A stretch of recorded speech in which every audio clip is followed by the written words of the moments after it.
قل أعوذ برب الناس হে নবী, তুমি বলো, আমি আশ্রয় চাই মানুষের মালিকের কাছে, ملك الناس আমি আশ্রয় চাই মানুষের আসল বাদশাহর কাছে, إله الناس আমি আশ্রয় চাই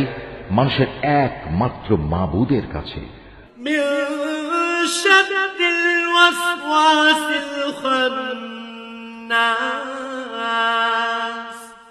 আমি আশ্রয় চাই কুমন্ত্রণা দানকারীর অনিষ্ট থেকে, যে প্ররোচনা দিয়েই গা ঢাকা দেয়, الذي يوسوس في صدور الناس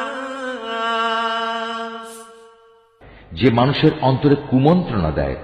من الجنة والناس জিনদের মধ্যে থেকে হোক বা মানুষদের মধ্যে থেকে হোক, তাদের অনিষ্টের হাত থেকে